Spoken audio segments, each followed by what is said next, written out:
USeen podcast. For most of us, fighting tooth decay means a plastic brush and a tube of synthetic paste.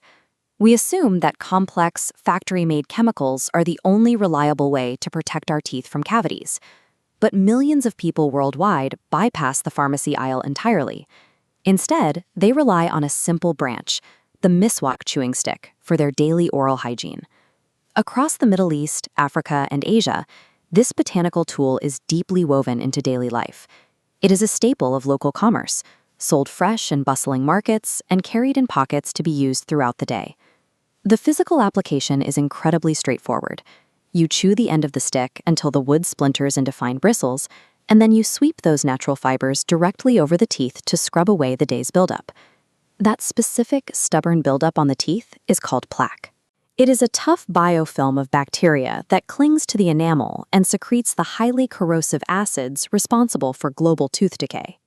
To determine if a raw piece of wood can actually defend against that kind of bacterial threat, researchers took the traditional Miswak stick into the laboratory and subjected it to rigorous chemical analysis. The Miswak is cut from the roots and branches of the Salvadora persica tree. It is a remarkably resilient plant that thrives in dry, harsh environments, developing a dense array of biological survival mechanisms. The first line of defense it offers human teeth is mechanical. The plant's fibers contain raw silica, a natural abrasive that gently scours away stubborn stains and physical plaque without damaging the underlying enamel. The second line of defense is chemical. The stick contains benzyl isothiocyanate, or BIT. Upon contact, BIT neutralizes and destroys the bacteria and viruses that colonize the mouth. Hidden within those fibers is naturally occurring fluoride, the exact mineral dentists rely on to harden teeth against acid.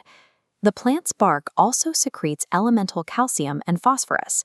When introduced to saliva, these elements combine to form calcium phosphate, crystallizing over the tooth to repair microscopic damage. To isolate and quantify these active substances, researchers peeled, grated, and dried the stick. They then dissolved the raw powder into an ethanol solution to extract the plant's baseline compounds. They subjected this liquid to Fourier Transform Infrared Spectroscopy, or FTIR. This is an optical testing method that beams light through a sample to read the unique vibrations of its atomic bonds. By measuring how the light was absorbed, the researchers mapped the exact molecular structure of the extract. The optical data confirmed the heavy presence of the specific phosphorus and calcium structures needed to remineralize human teeth. To see exactly how potent this mixture was, they ran a secondary test called UV-Vis spectrophotometry. This test analyzes how the solution interacts with ultraviolet and visible light to calculate the shear density of these active molecules. These line graphs map the absorbance peaks of the extract at various dilutions.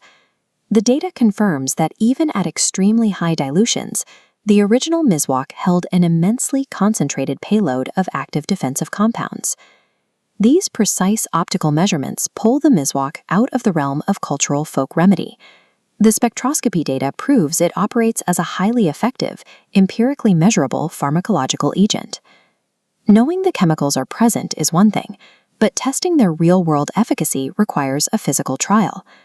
Researchers used raw eggshells as a proxy for human teeth, because both structures are highly porous and primarily composed of calcium phosphate. They set up an environmental threat using black coffee and carbonated soft drinks. These liquids are highly acidic, perfectly mimicking the corrosive diet that drives modern enamel breakdown. When the unprotected eggshells were submerged in these liquids for days, the acid immediately reacted with the calcium. The shells suffered deep, permanent staining and severe structural degradation. For the protective variable, they took a fresh shell, coated half of its surface in a thick layer of the formulated Miswak extract, and dropped it into the exact same acidic bath. As these photographs show, the outcome was stark. The side of the shell coated in the Miswak extract emerged completely pristine, successfully repelling the corrosive liquids that destroyed the unprotected side. The naturally occurring fluoride and organic resins within the plant had instantly locked together, chemically shielding the calcium and forming an impenetrable barrier against the acid.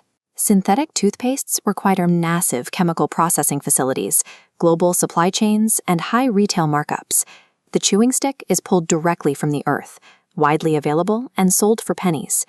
In resource-limited regions around the world, the high cost of manufactured dental care creates a massive barrier to maintaining oral health, leading to widespread decay and chronic pain. The scientific validation of the Miswak directly empowers these communities. The lab data confirms that their affordable, local botanical tool is a medically optimal defense for their teeth. Through millions of years of adaptation in a harsh environment, the Salvadora persica tree engineered a perfect chemical shield against bacteria. Protecting our teeth doesn't always require a modern factory. To explore the complete laboratory methodology and spectroscopy data, you can read the full manuscript on the MJOSHT website.